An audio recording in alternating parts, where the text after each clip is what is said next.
Hello, everyone. Hi, I am Dr. Heidi Rula, and welcome to our Lunch and Learn today on digestive health. I'm going to go ahead and share my screen with you, so bear with me for 1 second as I share my screen to kind of bring our PowerPoint on. Today, my talk is on integrative medicine approaches to restoring digestive health after cancer treatment. I am the integrative oncologist here at Ironwood Cancer Centers, and I also am the medical director of our supportive care services department. So I'm going to really approach this digestive health from that integrative medicine angle, which is a little bit different than maybe how it would be approached through conventional medicine.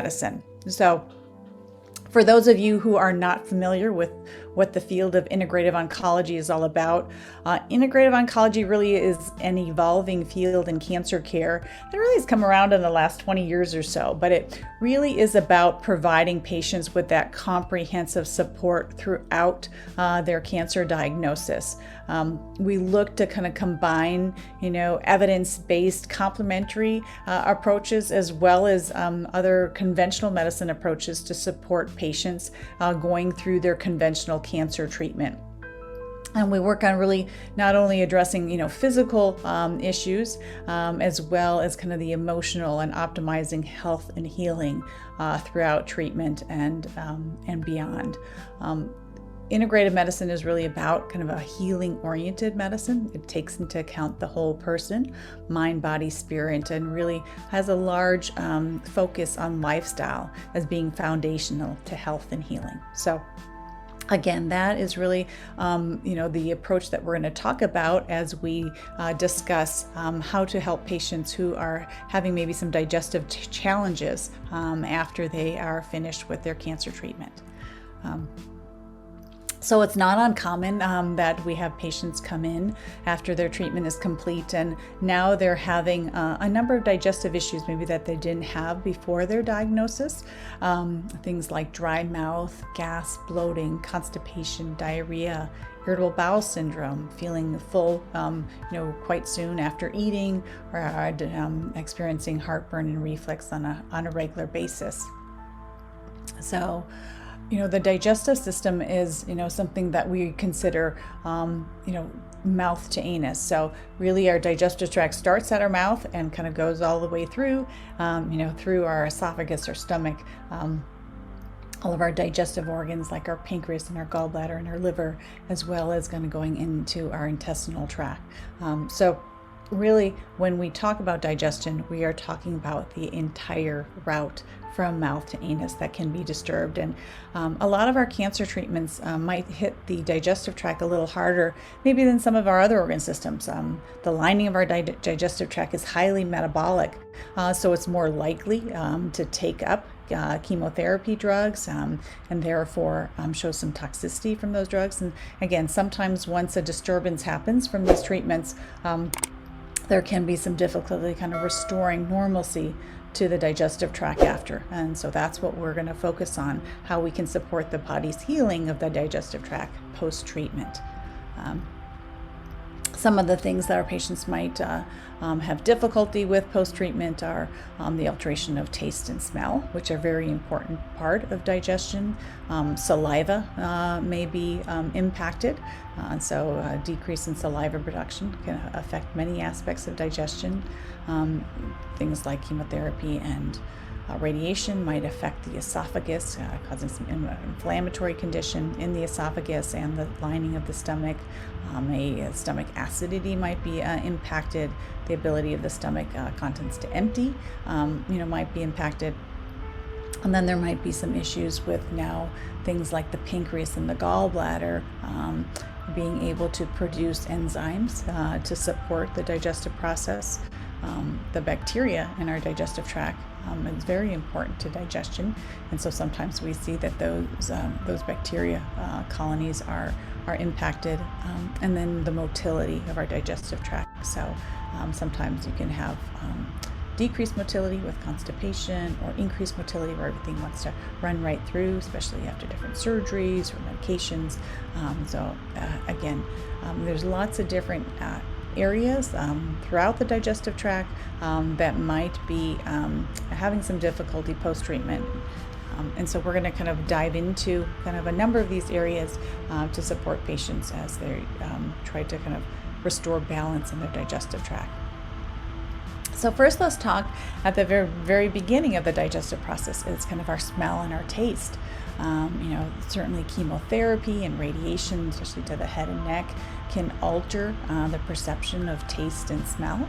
And with that, food can either be tasteless, so basically everything tastes like cardboard, and there's, they no longer kind of taste all the complexity of food, or their taste may be altered and everything now tastes metallic or has a burnt taste or a bitter taste, something unpleasant that's quite bothersome to patients. And with that, the joy of eating can be compromised, and that sometimes can lead to issues with maintaining caloric intake and just having a healthy diet to support health. So, as well as having a significant impact on quality of life. So some of the approaches that we work with on patients is, number one, kind of looking at what kind of utensils you're using. Sort of metallic taste is an issue. Then looking at maybe using plastic utensils, not drinking from kind of metal flasks, using more kind of glass or some non-metal type of cup to drink from, so that again that metal taste isn't amplified. Also, there is this berry called miracle berries that has been looked at a lot in the cancer setting. Miracle berries are a red fruit native to Ghana, and having those before, either kind of fresh or freeze-dried versions of these prior to a meal can alter the taste. So a lot of times people who, again, have that metallic taste or just everything really is tasteless, using these berries before can also kind of improve the taste of food and, increase the joy of eating. For kind of people who don't have a taste disturbance, it can take, if you eat these berries prior to eating like a sour food like a lemon, also that lemon can actually taste incredibly sweet. So it has kind of a quite interesting effect, on our taste buds. But it has been looked at, for this issue of taste disturbance in the cancer setting, and a lot of patients find it is very helpful for them to be able to enjoy food a little bit more. Sometimes we have patients work on maybe drinking just a little bit of lemon water, or use a little lemon lozenge or candy prior to meals, which can kind of alter and kind of prepare our taste buds and kind of set them up to maybe experience something a little different as you eat. And then there's something called the FASS, F-A-S-S, fixes for altered taste. So FASS, stands for fat, acid, sweet, and salty, right? So those are the four kind of tastes that you're going to kind of play with, in terms of manipulating your food to improve the taste experience for somebody who has altered taste. So for those individuals who are experiencing everything metallic, sometimes, adding a little sweetener. A lot of times we use something like maple syrup or agave syrup. So we might try the little sweet part, or we might try a little bit of acid. So maybe a little splash of lemon juice to the food might help with that metallic taste. And then again, sometimes playing with fat. So kind of, things like nut butter, cashews, almond butter, canned coconut milk, and if need be, a little bit of regular butter. Again, playing with those type of fats kind of added to a food, again, can change the way food is tasted, or experienced on the palate. A lot of patients can say everything just tastes too sweet, which is, something that they experience as feeling unpleasant, to eat everything feeling sweet. So again, that's where we're going to add a little bit of acid. So add like a few drops of lemon or lime juice, to the food, and just kind of progressively add a little bit more until you find that the food kind of has kind of an optimal taste for you. If everything tastes too salty, acid is another way to kind of counteract the salty. So, a little bit of lemon juice can counteract that salty taste. Bitter, so that's I'm again adding that sweetener, like maple syrup or agave syrup or things like that, can be a way to counteract a bitter. And again, if everything's tasteless, then you might adjust adding a little bit more salt, or a little bit more acid, to the food to try to up, the taste to that food. So that is the FASS, F-A-S-S. So sometimes playing with those, fat, acid, sweet and salt, are going to be the things that you're going to work on to help with taste. In terms of treatments for for the palate, obviously conventional medicine really does not have, a medicine or anything really that's going to kind of bring the taste back. There has been some interest in traditional Chinese medicine using kind of acupuncture, post-treatment to try to help restore taste. Again, some studies showing that might be beneficial for patients. And then, some supplements have been looked at with variable success in terms of whether or not they actually help restore taste. Again, tincture time. So again, the farther you are from treatment, the more likely, your body is to kind of heal, that injury that chemotherapy or radiation did to, the taste buds and the nerves involved in experiencing taste. So sometimes time, but sometimes things like adding, some of these zinc products. So zinc sulfate, zinc L-carnosine has been looked at, just optimizing, making sure you have enough vitamin D. Sometimes just a basic amount, it's like 2,000 IUs a day, but I usually recommend my patients get their levels checked and try to get an optimal level. And then sometimes we use the amino acid L-glutamine, which you'll see in a lot of our other kind of treatment protocols for other digestive issues. L-glutamine is an amino acid that you can get in a supplement kind of powder form. You can kind of mix that in water or soft foods, and kind of, especially for the mouth, we might have you kind of rinse that in the mouth and swallow a couple of times a day. Again, sometimes we see some, but again, these are not 100% fixes, but some patients feel that it may have helped improve their healing time in terms of recovery of taste. Saliva is also a big issue, especially in our head and neck, cancer patients or kind of radiation to the head and neck. But again, any type of chemotherapy may potentially cause some injury to the salivary glands, which are responsible for, producing saliva. They sit here kind of in front of our ears, just kind of low and kind of, below our jaw. We have these salivary glands that, are constantly producing saliva, keeping the mouth moist. And so when they're injured, kind of low saliva can kind of end up causing a dry mouth, which can lead to kind of a sensation of a sore throat, can make it difficult to swallow when you don't have that moisture in there to kind of swallow things. It can alter breath. So people can experience bad breath with this. And it can be a source of altered taste. In terms of ways to approach that dry mouth, there's a number of different lifestyle things that may be beneficial. We'll have sometimes just, again, most of my patients with a dry mouth will, always be walking around with a water bottle, kind of sipping on water, very regularly throughout the day, can kind of help improve the hydration of the mouth. I'll say too, it's very important when you eat to be mindful when you're eating, especially when you have a dry mouth, just to kind of prepare your body for digestion. When the thought process goes in to kind of prepare to eating, our brain can initiate a little bit of salivary production, right? The saliva can start to be secreted when we're thinking about food. So if we're just kind of eating when we're running around kind of on the go and not allowing kind of our mind to also kind of engage in stimulating salivation and just preparing the rest of our digestive tract, we might, hinder the body's ability to kind of do its job. Also just kind of chewing on, gum, especially like a xylitol-based gum, those again tend to be something that doesn't cause overgrowth of bacteria by having kind of a sweetener in the mouth. It has a little antibacterial properties to it. So sometimes these xylitol gums can kind of help create some moisture again, avoiding kind of those drying agents. So coffee and tea are very drying, to our tissues. So avoiding drinking, significant amounts of coffee or tea, or avoiding them altogether if you have a significant dry mouth. Alcohol is also, something that can impact dryness levels.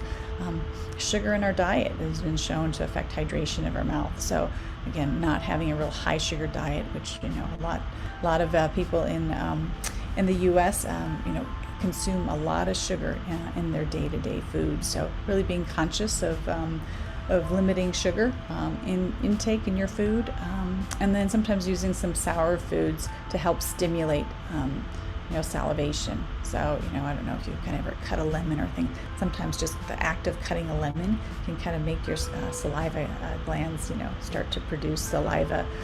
So kind of adding those sour foods. But the caveat with that is that if you already kind of have like mouth irritation, then you're going to have to avoid kind of these acidic foods because they may be a problem for you. But again, sometimes adding a little sour can kind of help improve salivation. So treatment options. So if we're going to look at, are there medications? There's a drug called pilocarpine, which has been used as a drug that stimulates the salivary gland to make more saliva. So sometimes, prescription medications containing pilocarpine will be used. There's some saliva substitutes on the market. A lot of these are over the counter. Like there's a little tablet called a Xylomelt. You put this little tablet on each side of your mouth between your gum and your cheek, and you just let it dissolve there over hours. Again, that provides a little bit of kind of moisture in your mouth and can kind of help with that dryness sensation. So, and there's different solutions that you can rinse in. Some people use like the Biotin, dry mouth. I like this TheraBreath dry mouth because it's paraben free. I know that the Biotin dry mouth contains some methylparabens, which I try to avoid in terms of just environmental toxicity issues. Acupuncture again has been looked at in that treatment for improving saliva production. Again, some good studies on using acupuncture, in this setting and finding some benefit. And then there's also some herbals that we might look at to support, the lining of the mouth. There's something called slippery elm lozenges, which you can get like at a natural food store or on Amazon, and you dissolve those in your mouth. Just kind of suck on one throughout the day, 3 or 4 lozenges a day, again to kind of produce a little bit more of that salivation. And the slippery elm kind of creates a nice coating in the mouth. There's a over-the-counter brand, Traditional Medicinals. They make a lot of different teas that you see at natural food stores. They have one called Throat Coat Tea that contains slippery elm and marshmallow root. So sometimes using these teas can be helpful to be able to again provide a little bit of that lining. These kind of herbals are what we call mucilages, which again they support kind of the health of these mucous membranes and kind of in our mouth and down into our esophagus. There's been some look at these thyme honey. So thyme honey, the spice thyme is kind of at least into this honey, which you can buy as a product. Sometimes you'll find it in grocery stores, but I've seen it. I've referred patients to Amazon and those places to source it. And you take 20 mLs of this thyme honey and you mix it in 100 mLs of 100 milliliters of water, and then you kind of rinse it around and gargle. And you can spit it out or swallow some of it, but that might be a little bit too much honey to be consuming, and you do that about 3 times a day. So there was a number of clinical trials that actually looked at this. We looked at sometimes actually using thyme honey as a support during radiation, but we also see that even after radiation, and just for kind of patients with general kind of dry mouth, we see some benefit. Aromatherapy also has been studied for kind of this dry mouth.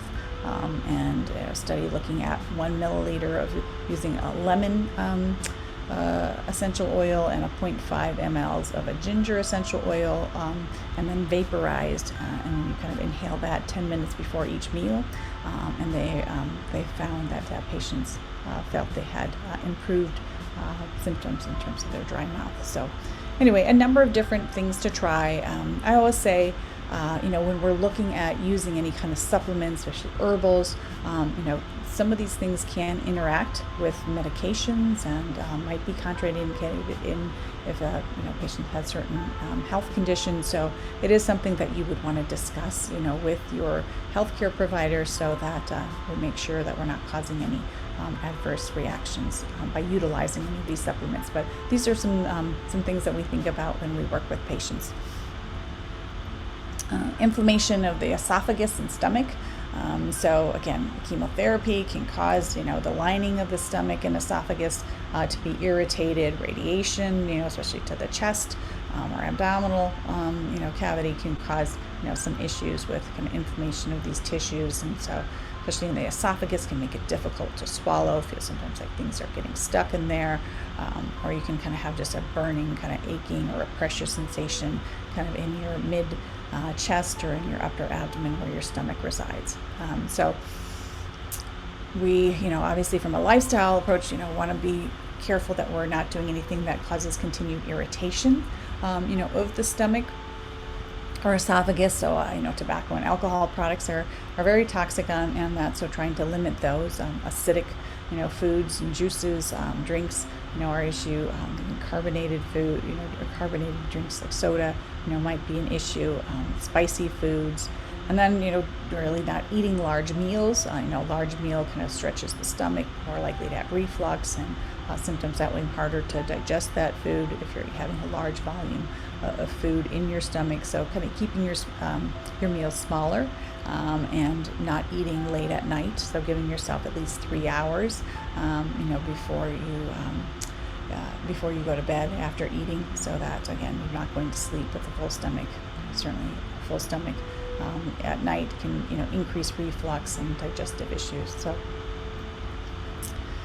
some of the ways that we might approach it, if your patients are experiencing these things and the lifestyle approaches just are not taking care of it, or from a general medication, some of the standard approaches are going to be using things to suppress acid production.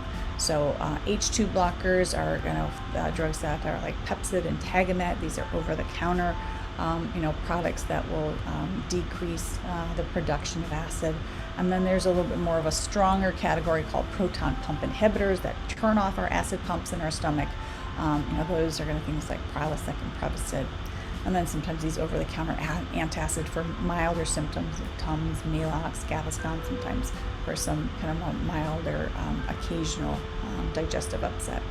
When we look at the supplement category in terms of ways that we might support the digestive process, again, these slippery elm, we've talked about that, in the mouth, but again, it can help the whole digestive lining. DGL stands for deglyceride licorice. So there's a chewable tablet that you chew. Generally you're going to have chew on a tablet 3 times a day, about 20 minutes before a meal. Aloe vera juice has been shown to be helpful for heartburn symptoms. So drinking a few ounces and the aloe vera juice needs to be one that's meant for human consumption. So again, some aloe products are meant to just put topically on your skin. So you want to get the juice that is meant to actually, consume. And so the ones that we like you to kind of look at on a bottle, it says certified by the Aloe Council, to make sure again that it is kind of more of a purified aloe that's meant to actually drink. But aloe vera juice again may be helpful for heartburn. There's an orange peel product called D-limonene. D-limonene is a supplement that a lot of patients find may be helpful for them for their heartburn. Generally you take about 1,000 milligrams or a 500 milligram capsule, 2 of those once a day, and that can kind of help with that heartburn. That L-glutamine we've talked about, which is that amino acid, again, that supports that digestive lining. So sometimes mixing 5 grams of that powder into a drink, some water or other type of beverage or protein drink, and having that a couple of times a day can start healing that digestive lining. And then sometimes I'll use some of these herbal blends. One of the ones that I use sometimes for patients is a product by a company called Designs for Health called Gastromend HP. It's kind of a blend of some of these herbals that support the digestive lining. I have my patients swallow 2 of those capsules 2 times a day. until we feel, they're at least a few weeks without symptoms. So again, I have no financial interest in any of these products, but these are just some things that I use in my patients and that you might find helpful. Again, making sure that you check to make sure that there's no interactions or contraindications to utilizing these products in your own health. But these are some things that sometimes may be helpful for our patients with stomach and esophagus inflammatory issues. The other thing that can happen during treatment is that our digestive enzyme production can go down. So our digestive enzymes are what help kind of break down our food. They help break down, our carbohydrates with amylases, our protein with different peptides, and then our fats with lipases. And so again, these come out of, again, we have some amylase in our saliva, we have some more in our stomach lining, and then we get release of, some of these things that break down fats from our gallbladder and our pancreas. So these are all kind of very important parts of digestion. And so when these enzyme levels, start to decline, you can see that your food doesn't completely digest. We might not absorb, especially some of these fat-soluble vitamins if you're not absorbing fat well, because you don't have the enzymes to break it down. And then the other area that sometimes from an enzyme perspective that might be compromised is our lactase enzyme. So lactase is the enzyme that sits on the lining of our small intestine, and it helps us break down milk sugar, lactose. And so when we lose that, the production of that lactase enzyme, all of a sudden we might have some issues being able to tolerate dairy. And so now maybe prior to cancer treatment, dairy was not an issue for you, but now all of a sudden, when you have something, especially like a glass of milk which has a lot of the lactose sugar in it, you might get more gas, bloating, constipation, or diarrhea is part of that. Some other things that can be part of, signs that maybe you're not digesting your food, would be, floating stools. If your stools float, they generally are, means that there's a little higher fat content in the stool, and because fat floats, and so that means that maybe that you're not digesting fat, and so you might need some support with that. So again, it might be giving you some clues in terms of what's going on with your digestion as to where the problem is, and that can help us, decide as to how to support that phase of digestion so we can help normalize the digestive process. So some of the things we look at in terms of if you have low digestive enzyme production, or again if maybe you had surgery that removed the gallbladder, the pancreas, and things, so those organs no longer are participating in digestion. We have to do some modifications. If we think that there's an issue tolerating kind of dairy products, you really might limit dairy products. Use kind of a lactose-free. There's lactose-free milks, or there's milks that they add the digestive enzyme to it. The lactate, is that enzyme that they add to it to kind of help you kind of break down that sugar, so that you're not symptomatic when you consume those products. Just kind of keeping the volume, of your meals down. Larger volumes of food are harder to digest, and so kind of eating kind of more smaller frequent meals with snacks might be a way to, again, improve digestion. Fatty foods, again, if you have some issues tolerating fat, you're really kind of backing down on the fatty foods, especially if your gallbladder was removed.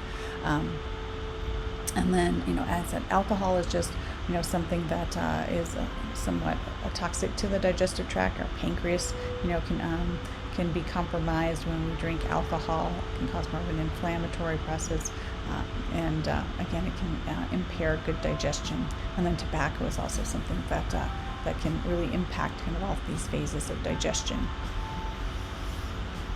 So in terms of treatment, a lot of times it's about kind of restoring kind of these digestive enzymes, to the process. So, in taking a digestive enzyme before a meal, especially a meal that contains, a fat or a protein, which are a little bit harder to kind of break down. So there's a number of prescription pancreatic enzyme replacements, especially for our patients who had pancreatic surgery or blockage kind of their pancreas. Sometimes they need kind of a high dose replacement of those pancreatic enzymes to support normal digestion. There's a number of brands that are out there on the market as prescription products. One of the more common ones that what we use in our practice is Creon, but there's a number of other ones. Sometimes people do better on one product versus the other. And then there's a number for kind of more milder issues with digestive enzyme function. We might use an over-the-counter product. Again, some of them are plant-based, some of them come from either pig or cow sourced. I tend to go to more of a plant-based one, but they generally are going to contain both the amylases, the proteases, and the lipases that are going to break down the different nutrients. And then again, if you're finding that you're having dairy intolerance, then maybe trying a lactate supplement or just kind of avoiding dairy if it just doesn't sit with you. So those are some of the approaches we'll do, again, if you're having some issues with enzyme production. The other area that really can get compromised with treatment is kind of this microbiome. And more people are kind of becoming aware of what the microbiome is, and it's this kind of community of microorganisms, bacteria and fungi that and viruses that are kind of throughout our digestive tract, and they actually are very important in supporting digestion. So without them, if we kind of are in kind of this idea that we have to sterilize our body of things, but if our digestive tract, if we end up losing these organisms, it can really be life-threatening. And so really support is about reestablishing kind of balance and kind of healthy communities of these beneficial bacteria, and trying to limit the overgrowth of maybe some of these bacteria that are more pathogenic, that might create more inflammation or be involved in kind of more disease processes. So this gut microbiome is something that sometimes we have to kind of work on helping reestablish balance post-cancer treatment. So again, things like chemotherapy, radiation, all those, and sometimes some of the chronic medications or like steroid use, things like that can start to alter the microbiome. And when we have kind of this shift, or what we call dysbiosis, right? Kind of like a dysbiosis really refers to kind of an unhealthy shift of kind of the different communities of these microbes in our digestive tract, mainly kind of in our intestinal, some in our small intestine, but the largest amount in our large intestine. And then obviously some, we have smaller amounts. We have some, in our mouth, which are important as well for kind of a kind of healthy balance. And our stomach generally is kind of pretty low in bacteria because of its acidic nature to it. But generally, kind of our intestines are where kind of this biggest community of microbes exists that we are working to kind of balance. And when they go out of balance, again, when patients can experience just feeling gassy, bloated, constipation, diarrhea, you can get thrush, in your mouth, or even all the way down into your esophagus, or even an overgrowth of some yeast in our intestinal tract. And then there's something called SIBO, which is small intestinal bacterial overgrowth, which also can cause a variety of digestive symptoms that may need to be treated if things don't start to restore on their own. And the things that we kind of work on from a lifestyle perspective to help reestablish kind of healthy microbiome post-treatment is really food. Food, is so important in kind of these microbes and the balance, and kind of really promoting the growth of the beneficial ones and suppressing more of these pathogenic kind of bad actor bacteria and yeast. So again, keeping more kind of high fiber, plant-based, foods are going to help the most. We find that within a few weeks of having more of a very kind of a high plant diet, minimizing processed foods, sugars, and things like that, we find that patients really, can improve quite quickly in the microbes in their digestive tract. Also, fiber can be helpful. High fiber diets, so lentil, broccoli, apples, berries, barley can be things that promote kind of growth of these beneficial bacteria. Usually 25 to 50 grams of fiber is where we go, but again, some people, depending on their digestive tract, might have to stick low fiber, or maybe start low fiber and try to gradually build up if high fiber causes irritation or too much gas or bloating. But really starting to kind of move maybe the amount of fiber and see again whether your digestive tract will tolerate these higher amounts, which we feel are a little bit more beneficial for good balance in our gut. Prebiotics are some of these non-digestible compounds that support kind of the growth of the microbiome. So beans, garlic, apples, asparagus are beneficial, and then adding probiotic foods. So these are kind of fermented foods like kefir, tempeh, miso, sauerkraut, yogurt. These all again help support some of these food-based probiotics that help reestablish some of these beneficial communities in our digestive tract. Sometimes we have to look on the supplement side to support. So a lot of times, adding in a probiotic supplement, usually I use about a 25 to 50 billion kind of mixed strain supplement to help kind of reestablish some of these microbes. Adding in this L-glutamine powder, again, sometimes helps with establishing normalcy in the digestive tract. Sometimes a fiber supplement, I would say start low, go slow, adding a little bit of fiber, ground flax, psyllium husk powder, some of these other some of these other fiber products are beneficial.